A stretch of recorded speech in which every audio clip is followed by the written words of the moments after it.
Bismillahirrahmanirrahim. Assalamualaikum warahmatullahi wabarakatuh. Selamat pagi semua. Jadi untuk pertemuan kali ini kita lanjutkan pertemuan kita untuk membahas masih mengenai functional programming. Ya. Saya coba share slide-nya.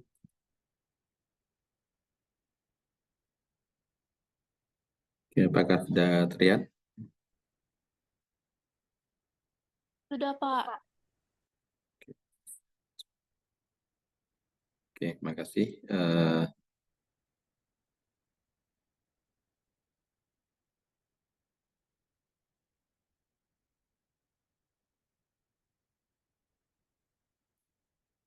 Jadi pada kesempatan hari ini kita akan bahas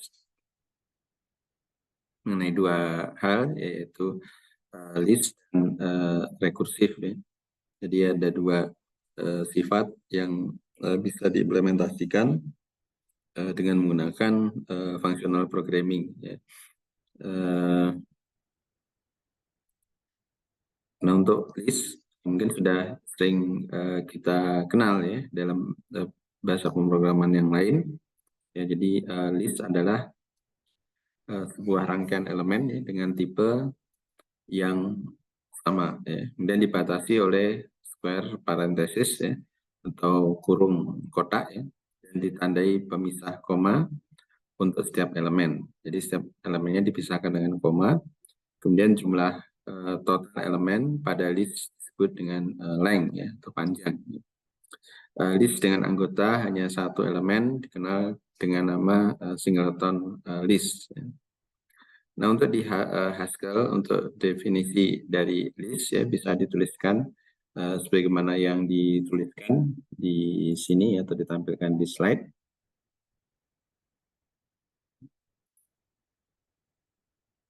Bahwa contohnya untuk list yang pertama ya, atau himpunan yang pertama, ini terdiri atas 3 elemen yang tipe datanya italah boolean ya. Jadi sini false, true, dan false. Ya. Jadi ada 3 elemen ya, yang ditampilkan. Ya. Kemudian untuk yang tipe char, ya.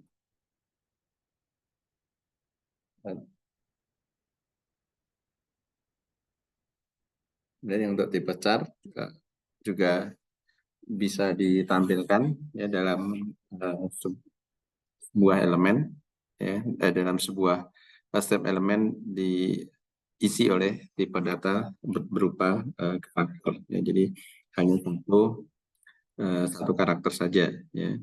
Contohnya ini A, B, C, dan D, dan karakter-karakter yang lain. Ya. Kemudian elemen dari list bisa juga berupa string, ya, jadi berupa string atau gabungan, ya, gabungan dari beberapa karakter. Ya. Atau mungkin kalau kita ingin mudah bisa kita sebut juga sebagai kata ya, atau rangkaian dari string. Ya.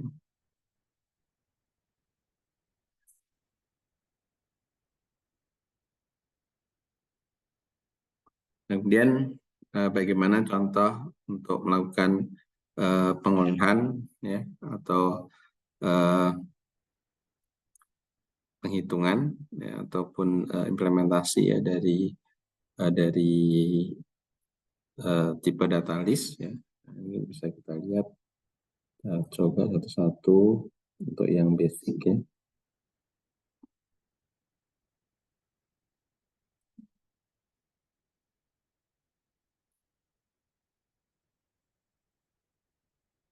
Coba share. Nah, ini adalah source code-nya ya, jadi ditulis dengan menggunakan notepad biasa ya, ekstensinya HS. Nah, ini contohnya untuk mendefinisikan bilangan integer ya. Jadi bisa dituliskan seperti ini, numbers ya, dan semacam deklarasi ya, adalah list di bilangan integer. Ya. Kita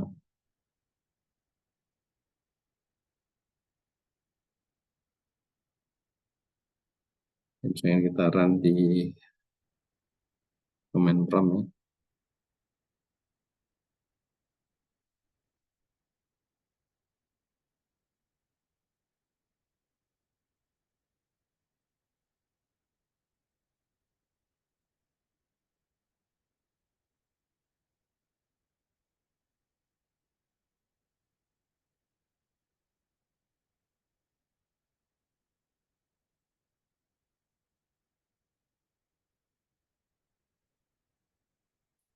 Nah, misalkan numbers dan definisikan sebagai integer.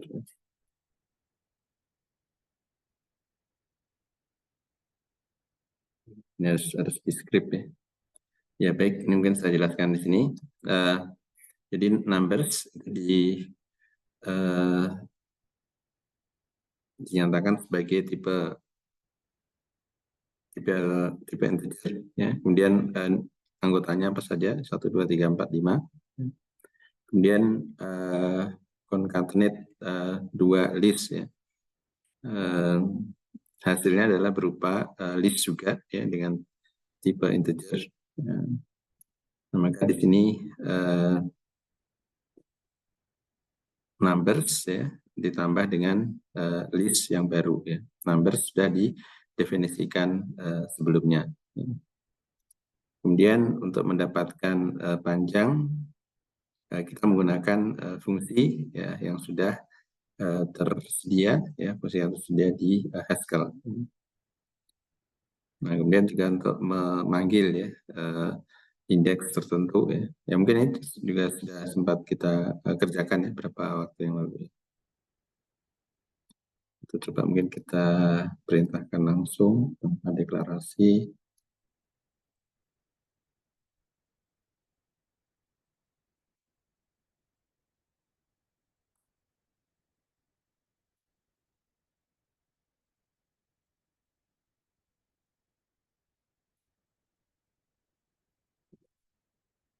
Kemudian untuk concatenate ya, misalkan diberi nama dengan combine list ya, sama dengan number yang di atas ya, dan ditambah dengan 6, 7, 8, 9, 10. Nah, ini kalau kita mintakan lagi tampilkan, nah maka nilainya sudah merupakan gabungan atau concatenate dari 1, 2, 3, 4, 5 dan 6, 7, 8 ya. Kemudian elemen at index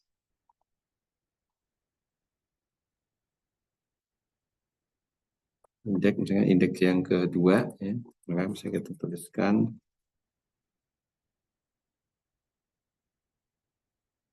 seru 2 ya, berarti dari sini kita hitung 0, 1, 2, maka hasilnya adalah 3 ya.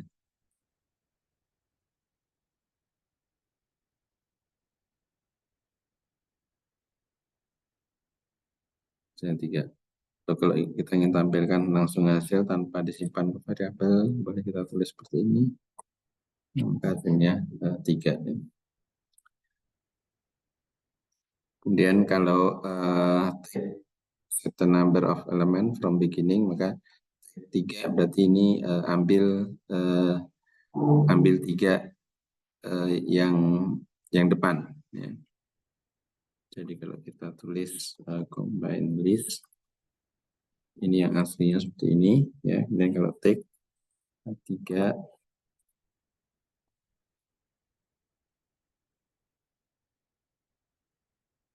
nah maka ambil 3 yang terdepan ya, 1, 2, 3, 4, 1, 2, 3 ya, 0, 1, 2, 3, 0, 1, 2 ya indeksnya. Kemudian bilangannya adalah yang ke-1, ke-2, dan ke-3. Tapi indeksnya 0, 1, 2. Dan kalau kita ambil 5 terdepan, nah, maka akan muncul 1, 2, 3, 4, 5. Atau indeks yang ke indeks 0, 1, 2, 3, dan 4. Dan kalau drop eh, maka sama seperti take ya, cuma di sini adalah dihilangkan ya. Jadi yang ditampilkan adalah sisanya ya. Ini diambil, yang ini diambil, maka sisanya adalah 6, 7, 8, 9 sampai dengan 10. Ya, ini adalah perintah-perintah yang elemen atau yang dasar dari list ya. Nah, kemudian juga perintah untuk melengkapi ya, atau mengisi ya. Jadi mengisi dari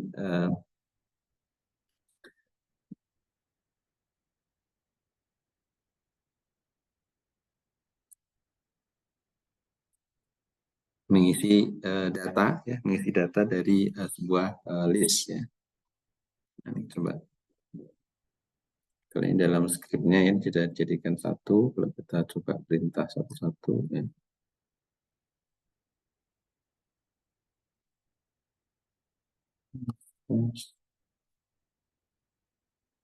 Pastikan ya.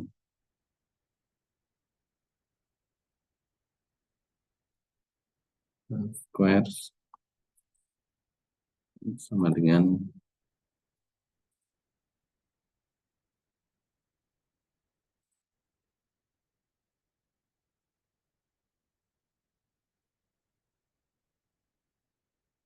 X pangkat 2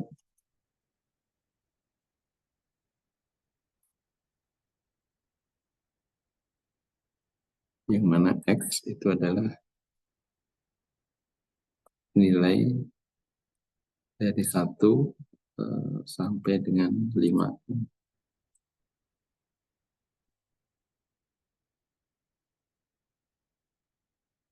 Nah, kalau kita tampilkan nilainya seperti ini. Ya, jadi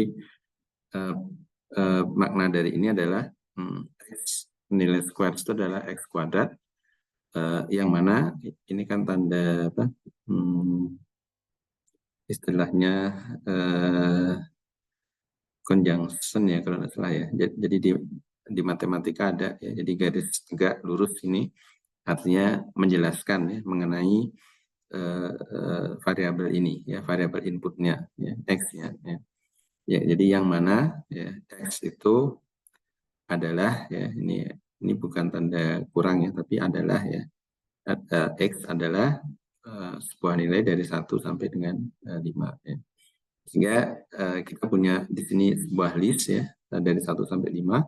Kemudian setiap elemen dari list itu dikuadratkan ya. Jadi 1 kuadrat 1, 2 kuadrat 4 ya, 3 kuadrat 9, 4 kuadrat 16 dan 5 kuadrat 25 ya.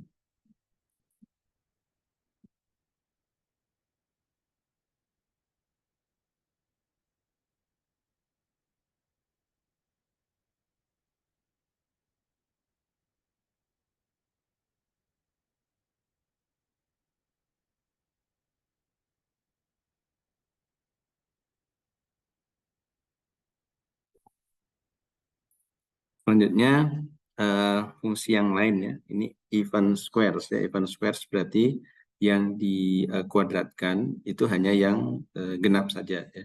Kalau ini kan semua bilangan ya dari 1 sampai dengan 5 itu semua dikuadratkan ya, 1 kuadrat 1, 2 kuadrat 4, 3 kuadrat 9, 4 kuadrat 16 dan 5 kuadrat 25. Nah, kalau yang even kita tambah satu syarat yang lain ya. Nah, jadi kalimatnya adalah X dikuadratkan 2, yang mana X masih atau X adalah list ya dari 1 sampai dengan 5. Kemudian syarat yang lain X harus bilangan bulat, harus bilangan genap, sorry ya. Harus bilangan genap ya, even. Nah, maka kalau kita melihat 1 sampai 5 yang genap adalah 2 dan 4 ya, sehingga di sini pastinya nilainya adalah 4 dan 16. Jadi ini adalah 4 dan 16. Atau kalau kita buat sendiri yang ganjil ya, yang ganjil, maka ini bisa kita ganti dengan odd. Jadi even dan odd ini juga merupakan fungsi yang sudah tersedia di Haskell ya. Jadi kita bisa langsung gunakan untuk menampilkan bilangan yang bulat maupun bilangan yang genap maupun yang ganjil ya, yang ada dari sebuah list bilangan bulat ya, ke bilangan integer ya.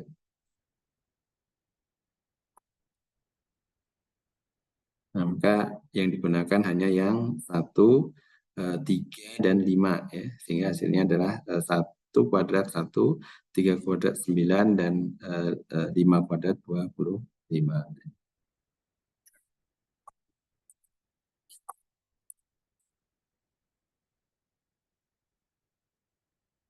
Ya, kalau kita kembali ke combine list,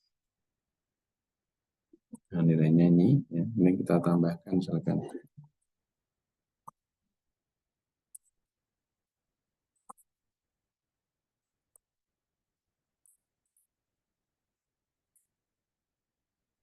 11, 12, 13, 15 misalkan ya. Jadi combine list yang baru adalah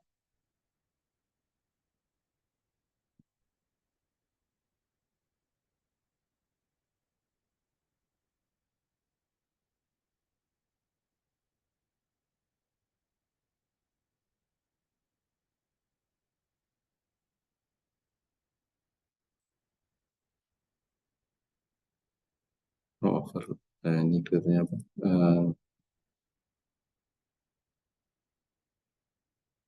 Looping secara ini ya, infinite ya, sorry. Sebentar saya dulu.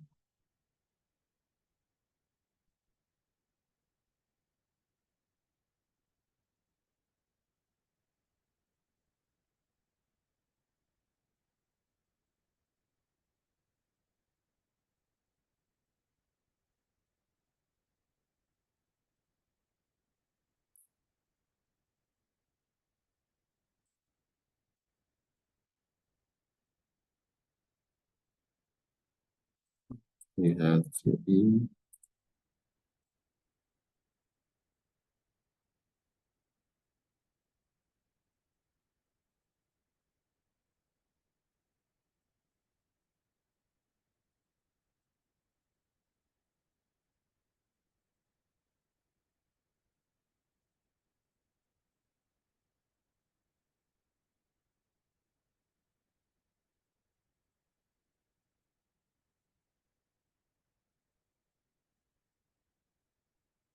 misalkan list member misalkan 1.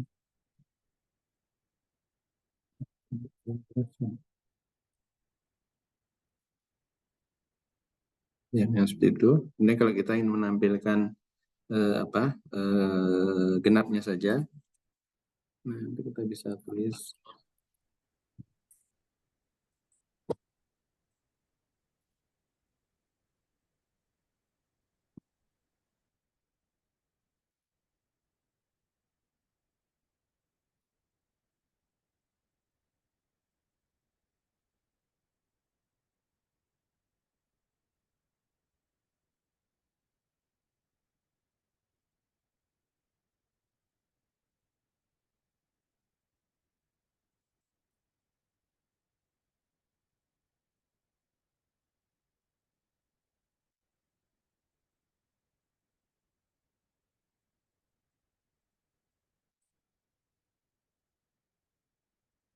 mesti bisa ya.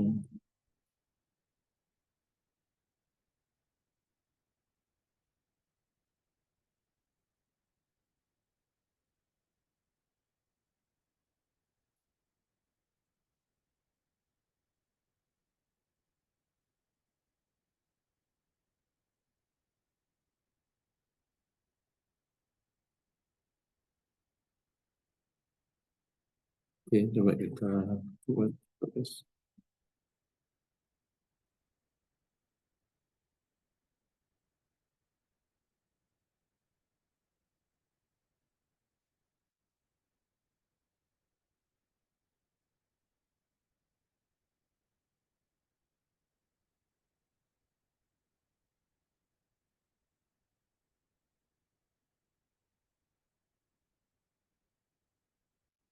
Oke, nanti mungkin kita coba lagi yang ini ya. Tapi sudah bisa sebenarnya. Oke, kita lanjut ke berikutnya saja.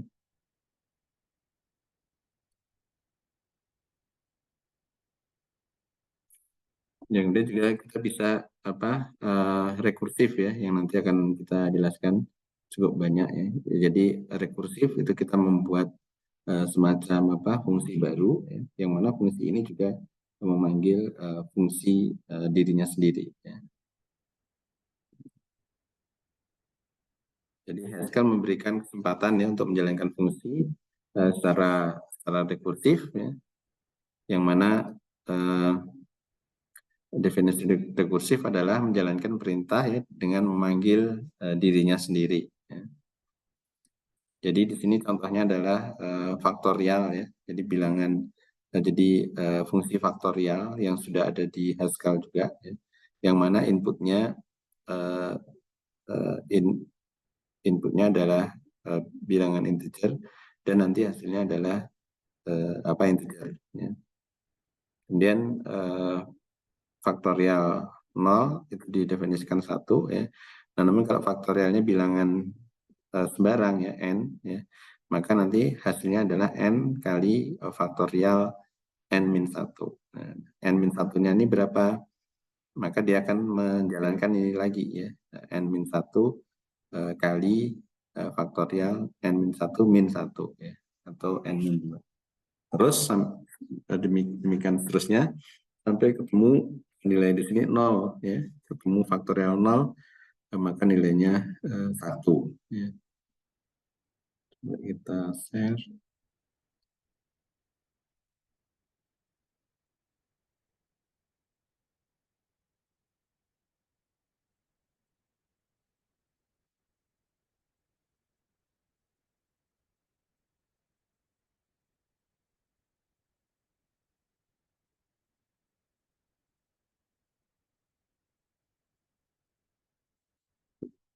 Bisa.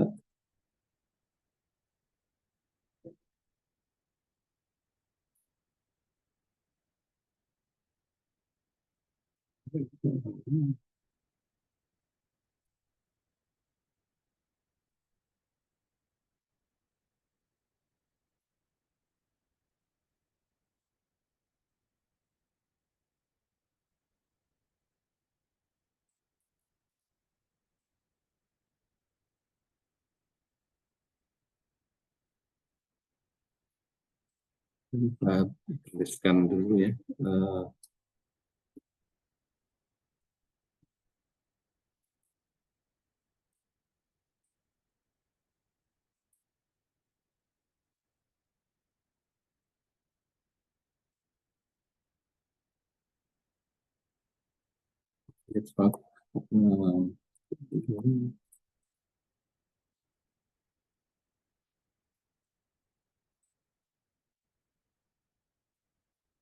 Yang faktorial n sama dengan n kali faktorial n min 1.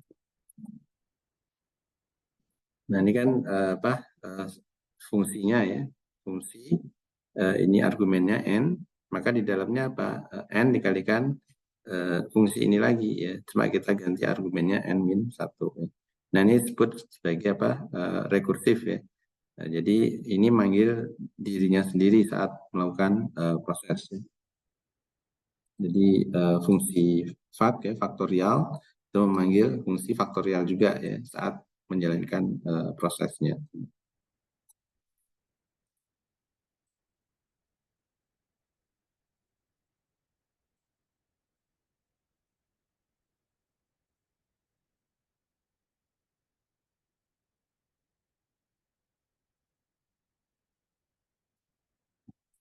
load terlebih dahulu.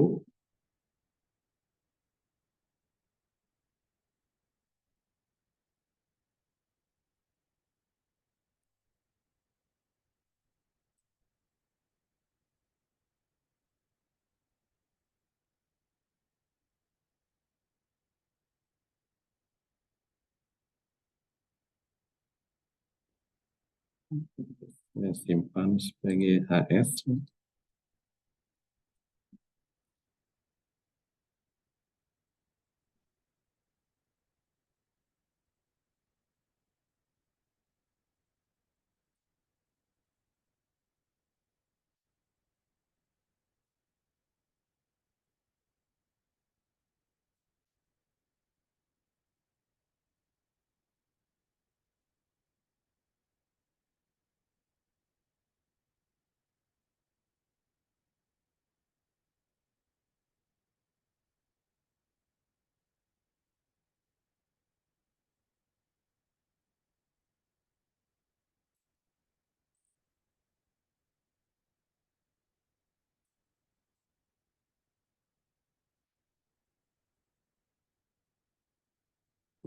Coba ganti namanya lagi.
Coba lagi.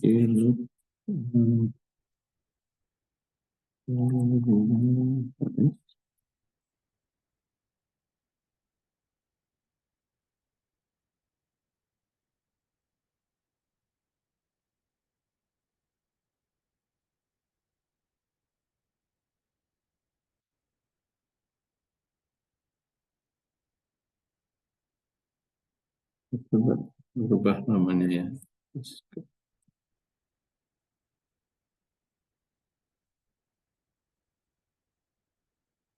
Karena faktornya harusnya sudah tersedia ya.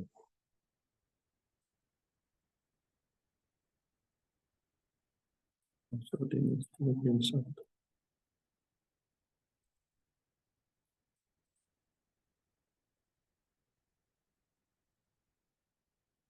Oke, kita coba lagi. Nah, ini sudah di load. Nah, kalau kita coba mungkin faktorial 3, nah, hasilnya 6 ya. Nah, ini hasilnya 6 karena apa? Di sini ya. Jadi 3 itu hasilnya 6, maka 3 dikalikan faktorial 2 ya. Kemudian faktorial 2 itu apa? Faktorial 2 itu adalah 2 dikalikan faktorial 2 kurang 1 ya, atau faktorial 1. Dan faktorial 1 itu apa? Faktorial 1 itu adalah 1 dikalikan faktorial 1 kurang 1 atau faktorial 0. Nah, kemudian faktorial 0 itu apa? Nah, kita sudah tersedia di sini nilainya 1, ya kan? Nilainya 1, maka di sini menjadi 1, 1 kali 1, 1, 1 kali 2, 2, 1 kali 3. 1 kali 1, 1, 1 kali 2, 2, 2 kali 3 adalah 6. Ya. Sehingga hasilnya di sini adalah 6. Ya. Hasilnya adalah 6 dengan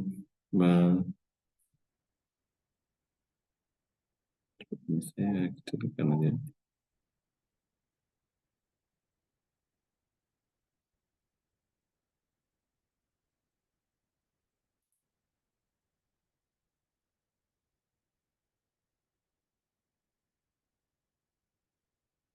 Ya, adalah hasilnya 6 merupakan faktorial dari 3. Ya. Nah, bagaimana kalau kita ubah misalkan faktorial 5?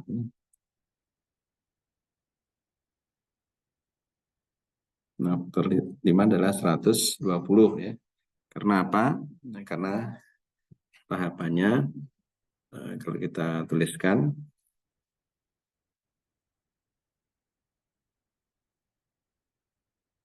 kalau kita coba jelaskan ya, kita coba jelaskan. Jadi dengan menggunakan fungsi faktorial 5, ya, maka dia akan sama dengan 5 kali faktorial 4 ya. Kemudian faktorial 4 itu dia memanggil lagi ya, fungsi faktorial itu apa ya? Kan rumusnya faktorial 0 sama dengan 1 ya. Faktorial n sama dengan n dikalikan faktorial n-1 ya. Jadi dengan menggunakan dua rumus ini, maka di pemrograman Haskell atau pemrograman fungsional, dia bisa langsung merunut ya. Jadi tidak perlu ada perintah loop di sini ya, pakai for atau while itu tidak perlu, ya, cukup dengan memberikan dua rumus ini. Ya. Maka Haskell akan mencoba mencocokkan dua pola rumus ini. Ya. Jadi kalau faktorial 5, tahap berikutnya berarti kalau mengikut rumus yang kedua, ini kan ada dua rumus ya, rumus 1 dan rumus 2. Ya. Rumus kedua maka 5 kali faktorial 4. Ya. Itu di sini faktorial 5 kurang 1. Ya. Ya kan? Dan 5 kurang 1 ini otomatis akan menjadi 4. Ya. Nah, kemudian dia akan meminta lagi menghitung faktorial 4 itu berapa. Ya. Nah, maka di bawahnya 5 kali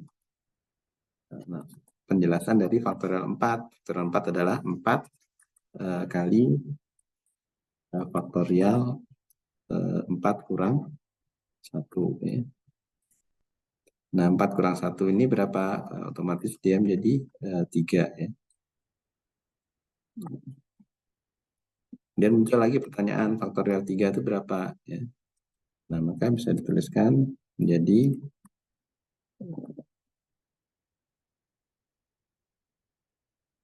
faktorial 3 itu adalah 3 dikalikan faktorial 3 kurang 1 ya, atau faktorial 2.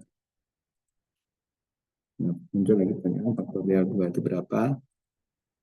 Maka bisa kita jelaskan lagi di sini. Faktorial 2 itu adalah 2 kali faktorial 1. Nah, faktorial 1 itu berapa? Saya kita jelaskan lagi rumus ini. Faktorial 1 itu adalah faktor 1 kali faktorial 1 min 1 atau faktorial 0. Nah, sampai di baris terakhir ini faktorial 0 sudah menggunakan rumus yang pertama, maka ini adalah nilainya 1. Ya, sehingga tersisa bilangan bulat saja kan. Ya, jadi satu bilangan integer ya, 1 kali 1, 1 kali 2, 2 kali 3, 5 kali 4, 20 kali 5, 100,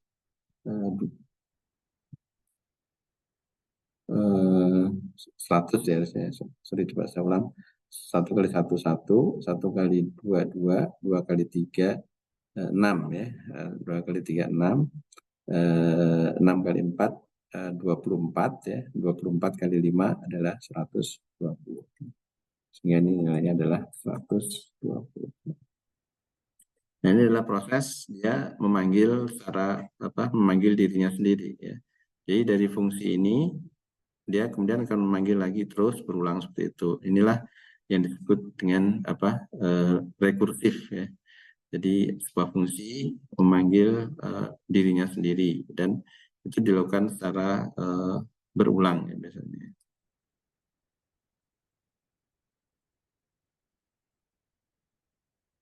Oke. Dan contoh lain rekursif juga bisa diterapkan ya pada notasi perkalian ya. Sesuai dengan makna yang dimiliki, kita tahu ya konsepnya bahwa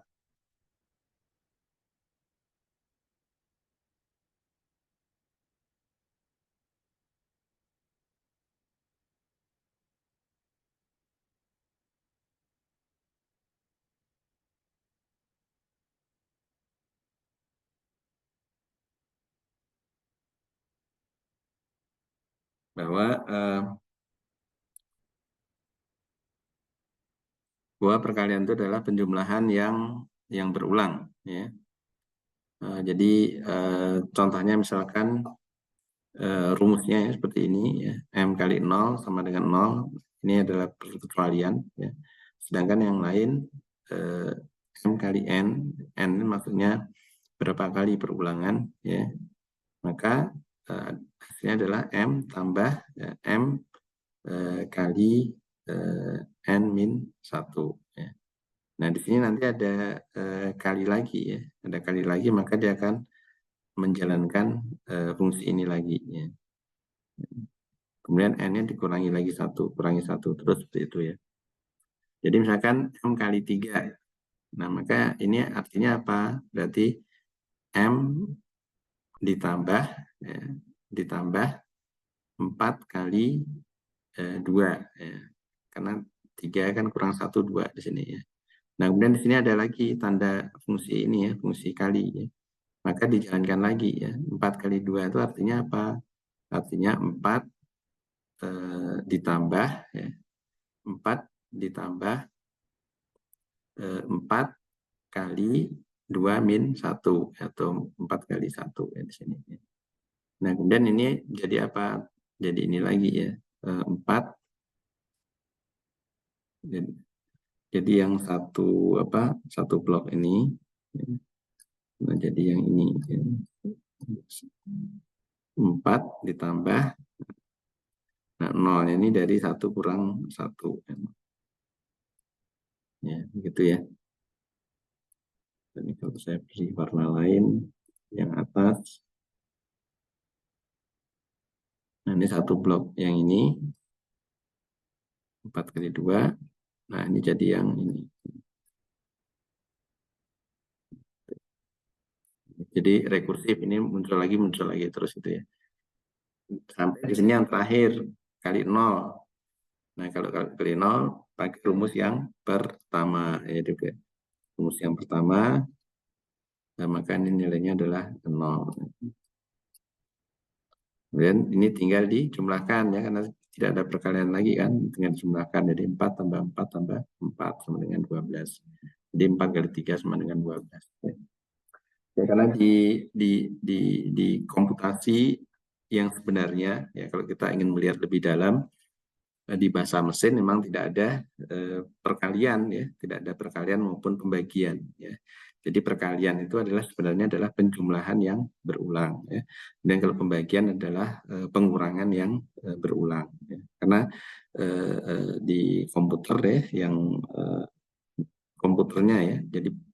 Jadi kita berbicara tidak di level tingkat tinggi di bahasa yang kita gunakan untuk berinteraksi dengan komputer, tapi di tingkat mesinnya, di bahasa mesin di komputernya, mereka hanya sistem itu hanya mengenal penjumlahan dan pengurangan. Ya. Jadi kalau kita perintahkan untuk perkalian, nah maka dia akan melakukan penjumlahan, namun berulang kali ya.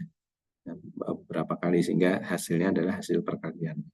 Demikian juga kalau pembagian ya. Jadi kalau pembagian sebenarnya di sistem komputer ya, di tingkat mesinnya itu adalah pengurangan yang berulang. Ya, namun mungkin kita tidak perlu ya melihat dalam itu. Ini hanya sebagai pengetahuan ya, jadi pengetahuan bahwa sebenarnya perintah-perintah yang kompleks yang dikerjakan ya oleh program ya oleh komputer itu sebenarnya adalah susunan ya atau rangkaian dari perintah-perintah yang sederhana. Kemudian implementasi rekursif pada list juga bisa, kalau ini sebelumnya implementasi rekursif pada bilangan ya, sebuah bilangan. Nah, rekursif juga bisa dilakukan pada sebuah list ya.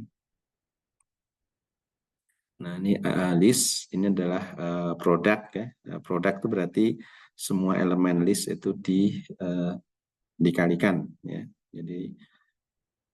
Jadi dikalikan, misalkan produk 234.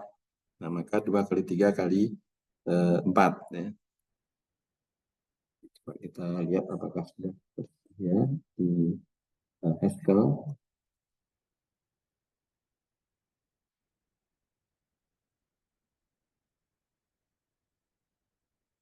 Tersedia ya. Jadi produk 234 berarti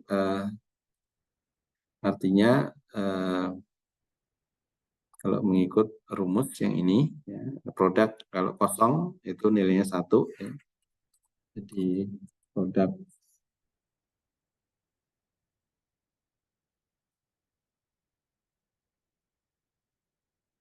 jadi kalau produk 90 nilainya 1 ya. Jadi kalau produk 234 berarti 2 kali 3 kali 4 ya, nilainya 24. Nah, rumusnya adalah di sini ya. Produk 901 kemudian ini produk NS ya. N artinya yang paling depan ya. NS itu setelahnya ya. Atau ini kita sebut sebagai apa? Head, ini tailnya, ekornya ya.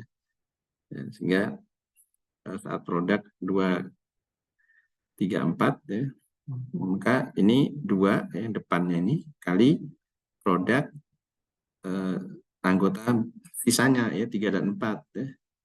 Nah, di sini kemudian ini menjadi rekursif ya. 3 dan 4 maka diambil 3-nya ya. Sisanya produk dari 4 ya. Kemudian ini masih bisa dilakukan lagi ya. 4 kali produk. Nah, ini sudah kosong kan, diambil jadi kosong. Nah, kemudian menggunakan rumus yang ke 1 ya, produk kemudian kosong adalah 1. Nah, sehingga ini jadi angka semua ya. Nah, jadi 1 kali 4 kali 3 kali 2 hasilnya 24.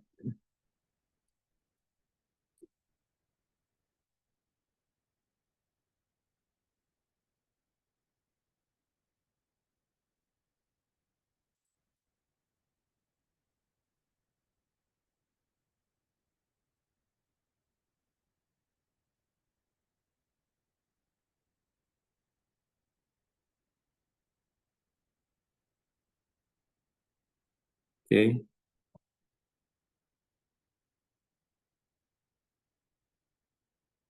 Kemudian juga pada fungsi reverse ya, pada fungsi reverse ini untuk apa? Untuk membalik ya. Nah, di fungsi reverse kita menggunakan ini ya, X dan XS ya. X itu head-nya ya, atau kepala dari list ya. Dan XS itu adalah ekornya, sisanya ya. Sisanya, hingga saat kita reverse 1, 2, 3 ya, saat kita applying reverse, maka yang diambil ini adalah ekornya ya, diambil di depan ya, seperti ini ya. Dan yang kepalanya atau headnya ditaruh di belakang. Nah, di sini kan masih merupakan fungsi ya, fungsi dan argumennya berupa list ya.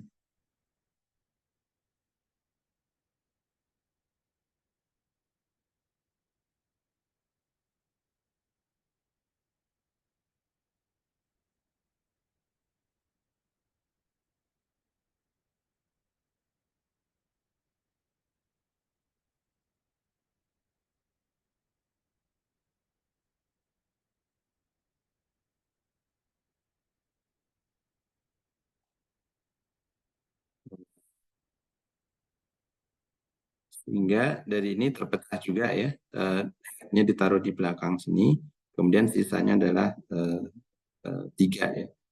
Kemudian ini difungsikan reverse lagi ya. Nah reverse karena ini satu elemen maka headnya adalah 3, nah sisanya adalah himpunan kosong ya. Maka ditaruh di depannya lagi ya. Nah ini secara bertahap ya, secara berulang. Kemudian terakhir adalah di concatenate ya, digabung ya. Himpunan kosong tambah 3 tambah 2 tambah 1 ya. Sehingga otomatis dia akan susunannya terbalik ya dari input semula ya 1 2 3 ya.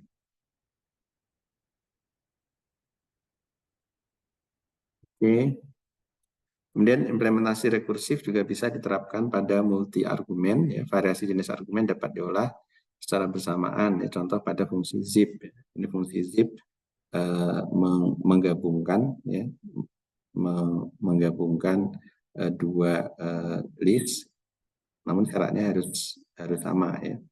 Jadi harus sama jumlah elemennya ya. Nah, di sini ada dua list. Yang pertama adalah A, B, C.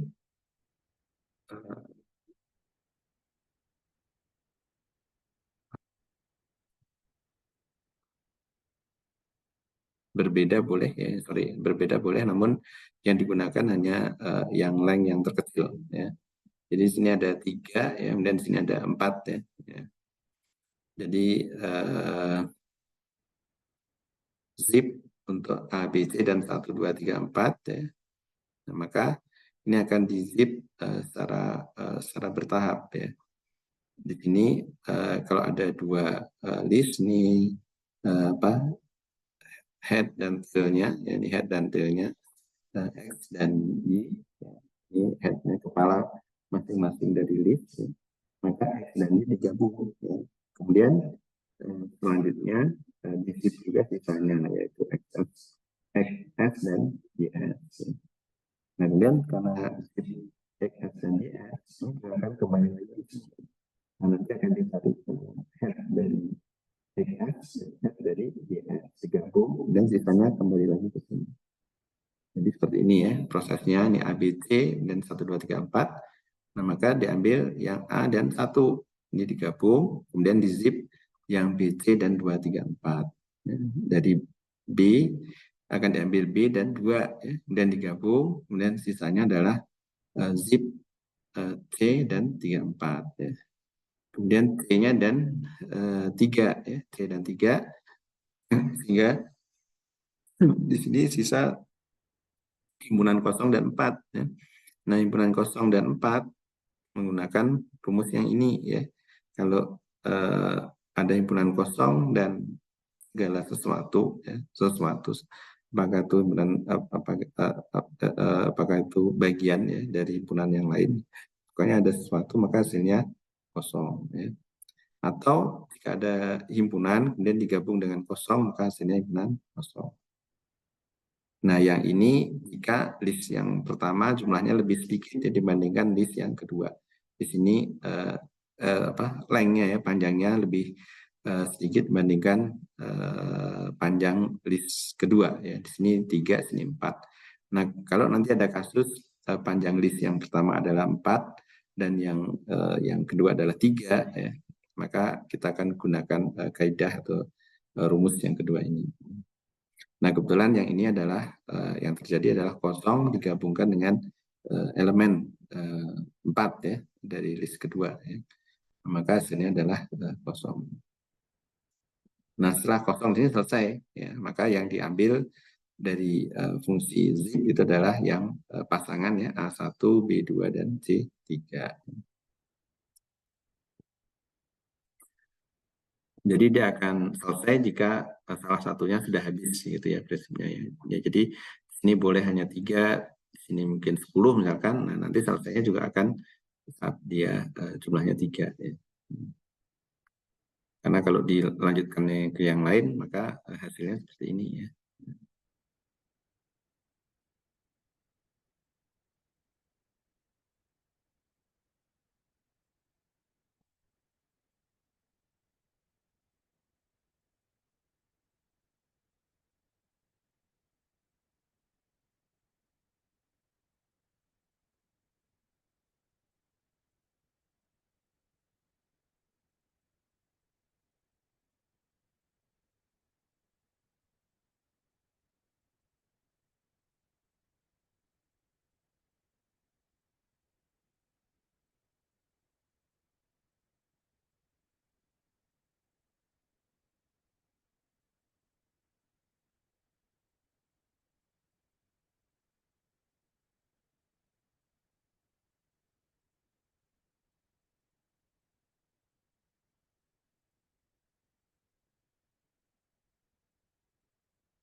Oke. Kemudian untuk menerapkan lebih dari sekali juga ada dalam barisan Fibonacci ya. Jadi Fibonacci itu adalah sebuah deret bilangan yang merupakan hasil jumlah dari dua bilangan sebelumnya. Ya, rumusnya seperti itu ya. Jadi kalau 0 dan 1 kita jumlahkan hasilnya 1 ya. Kemudian 1 dan 1 nanti hasilnya 2 ya. Kemudian 1 dan 2 ya, hasilnya 3 ya. Kemudian setelah dapat 3, kemudian dua bilangan terakhir ini dijumlahkan ya. 2 dan 3 hasilnya 5 ya. Kemudian 3 dan 5 hasilnya 8 ya. Dan 5 dan 8 hasilnya 13 ya. Kemudian nanti 8 dan 13 di sini 21 ya. Dan seterusnya ya. Ini tidak berhingga. Rumusnya seperti ini ya. Fib 0 sama dengan 0, Fib 1 di sini sama dengan 1 ya. Kemudian kalau Fib n berarti yang ke n ya, misalkan yang ke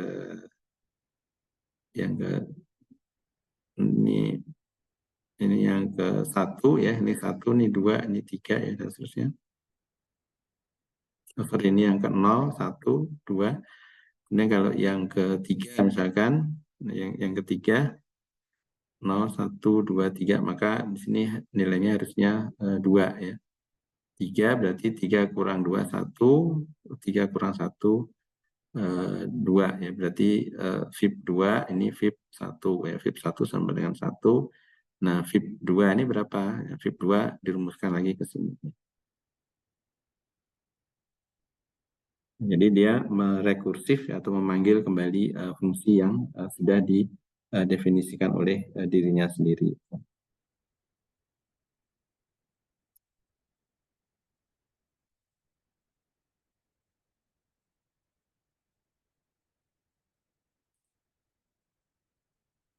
Kemudian ada sifat yang lain juga, yaitu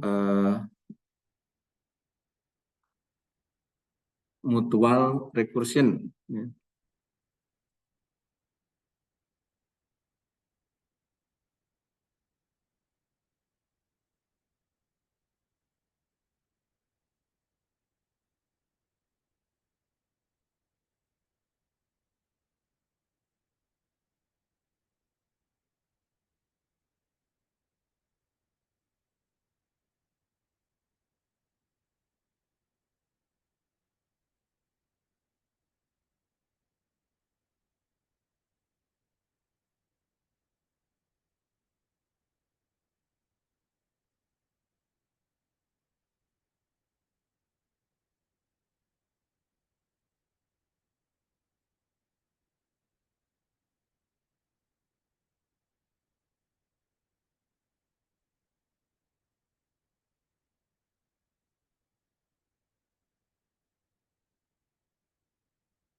Oke, yang di mutual recursion itu dua buah fungsi saling menggunakan satu sama lain ya. Contoh fungsi odd dan even yang terjadi dari Haskell ya, bilangan akan digolongkan ya, even genap jika satu bilangan sebelumnya adalah odd atau ganjil, demikian juga sebaliknya. Jadi bilangan itu akan odd jika satu bilangan sebelumnya adalah even ya. Seperti itu ya. Jadi misalkan ini even 0 itu sama dengan true, 0 itu masuk sebagai bilangan genap ya. Kemudian kalau kita isi dengan odd, 0 itu false ya, karena 0 dianggap sebagai genap ya. Sehingga kalau kita isi even 4 misalkan ya, even 4 di sini ya, maka akan sama dengan odd 4 min 1 ya. 4 min 1 itu adalah 3 ya.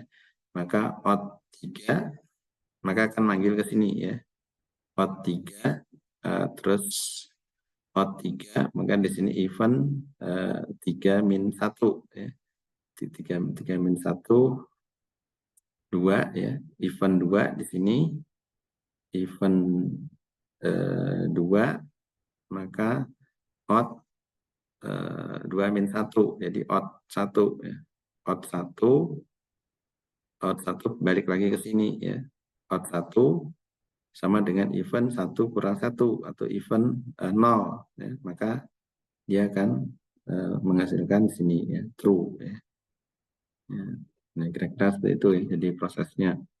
Jadi ini saling melompat ya, dari satu ke lompat ke fungsi yang lain. Maka ini disebut sebagai mutual recursion ya.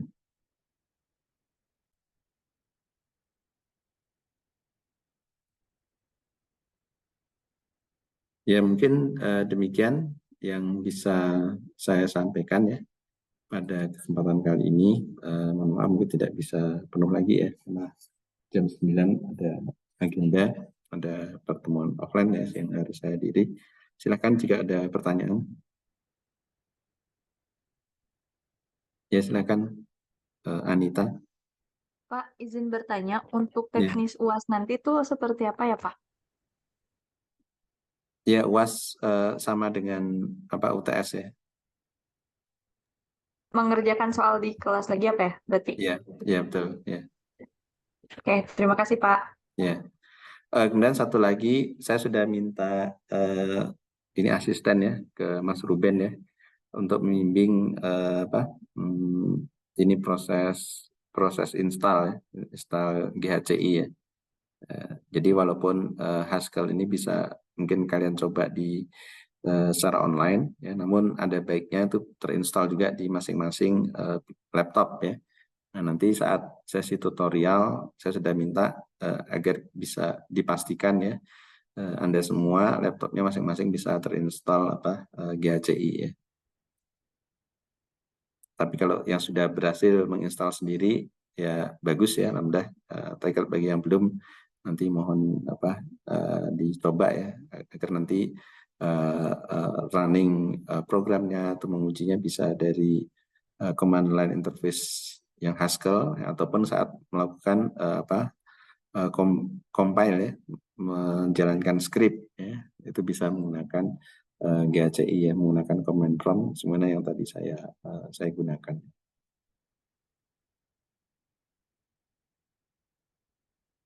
Baik, ada yang ditanyakan lagi?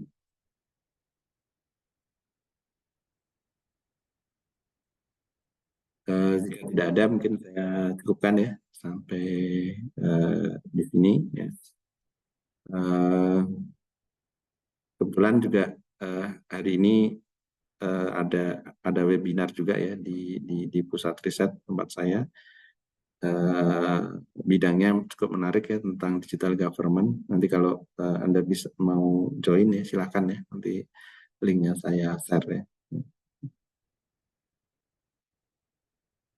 Ya baik, mungkin saya tutup ya kuliah pada pagi hari ini. Silakan jika nanti ada pertanyaan bisa disampaikan ya lewat WhatsApp pada saya. Ya. Sekian, terima kasih. Assalamualaikum warahmatullahi wabarakatuh. Waalaikumsalam warahmatullahi wabarakatuh. Terima kasih, Pak. Terima kasih, Pak. Terima kasih semua.